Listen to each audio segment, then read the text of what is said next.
Hi everyone, I'm Ali, I'm an architect, and today we're going to do an intro to the ARB. So let's go.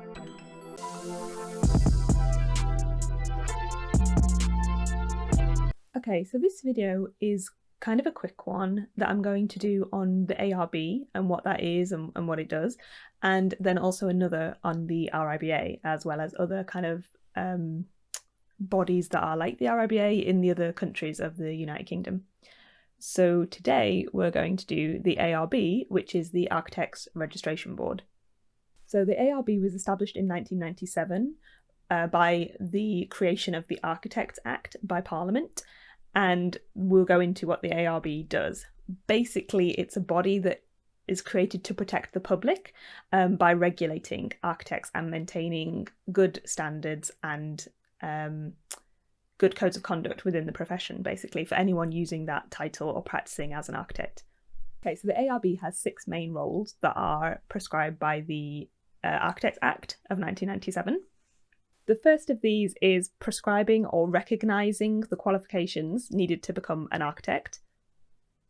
The second is that they keep the register of architects in the UK, so everybody who is legally allowed to practice with the title architect is on a list kept by the ARB. The third is that they ensure that people using the title architects meet the standards for professionalism and code of conduct, things that the ARB sets out. And another is that they investigate complaints about architects who are not meeting those standards or codes of conduct. The ARB acts as the UK's regulatory authority for architects and for that particular profession.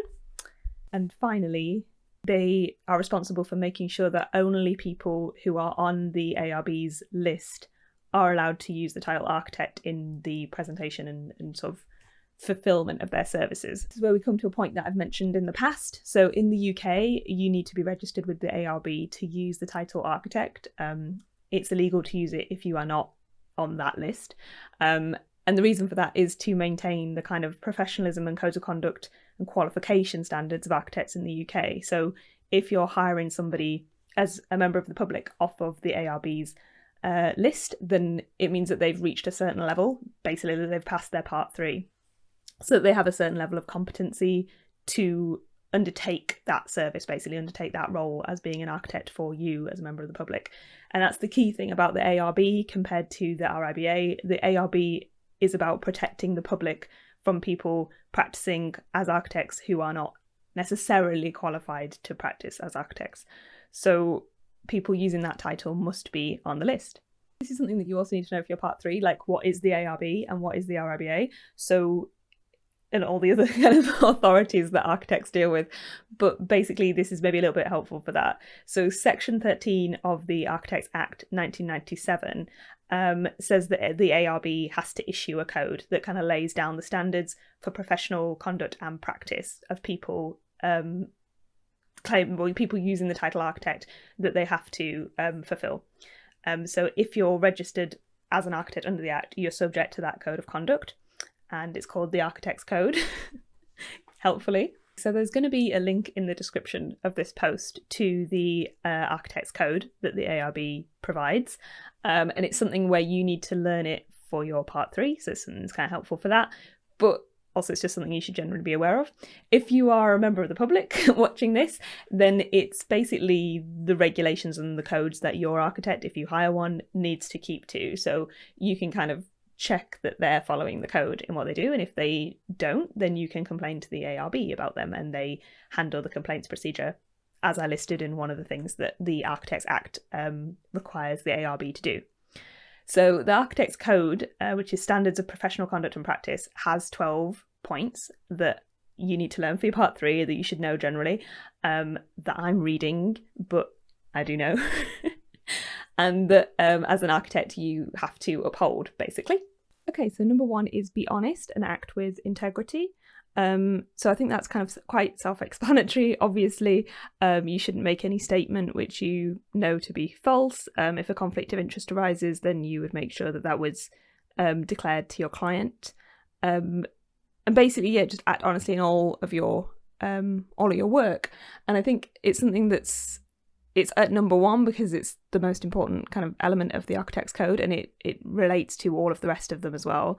But it's also something that I think clients should value maybe more than they maybe do at the moment, because it's not very well sort of publicized, but it's like you're hiring a professional who has to advise you honestly and with integrity at all points. And so you're paying someone who really is trying to represent your best interests. Okay, number 2 is be competent.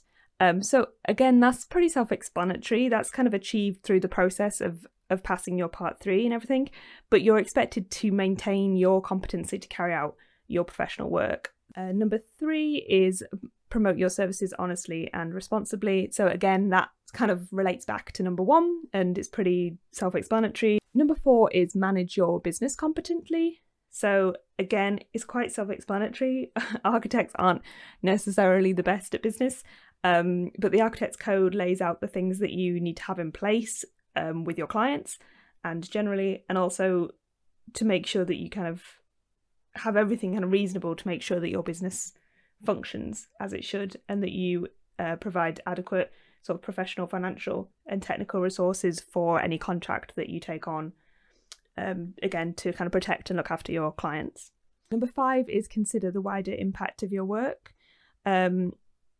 So really, it's making sure that you enhance the quality of the environment that you're placing something into. And I think this carries more weight now with things like sustainability being so important, and understanding what it is that you're building and why you're building it, and that you can really justify what you're doing, not just to your client, but in sort of wider context of that work. And it kind of harks to the idea that architects are responsible in a broader sense than just delivering projects for their clients, which obviously is like the most important thing, but all the work that you're doing needs to be considering the wider impact it's going to have.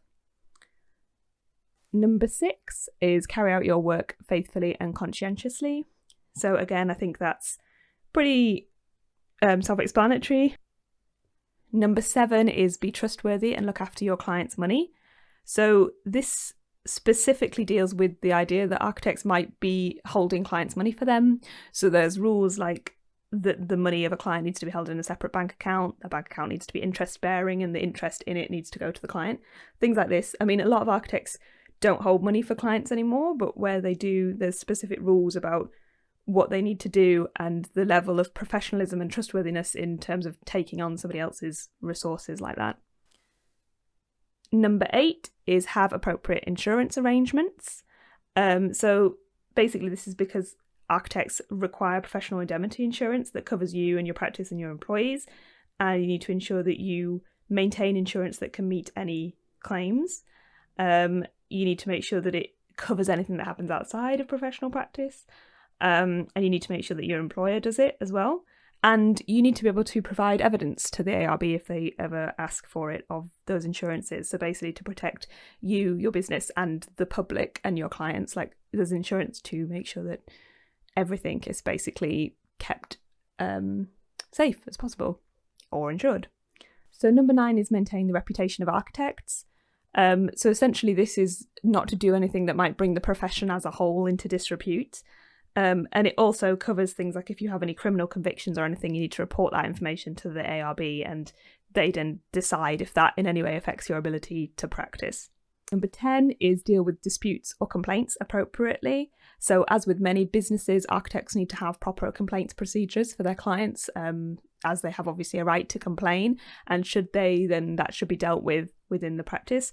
Number 11 is cooperate with regulatory requirements and investigations.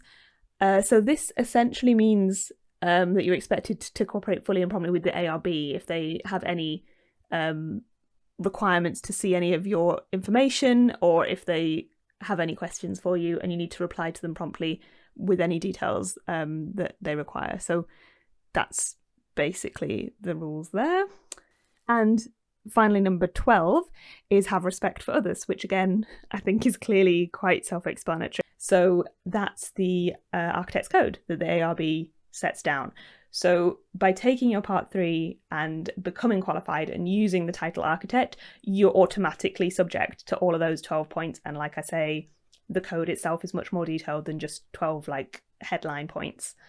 But that's what the ARB is.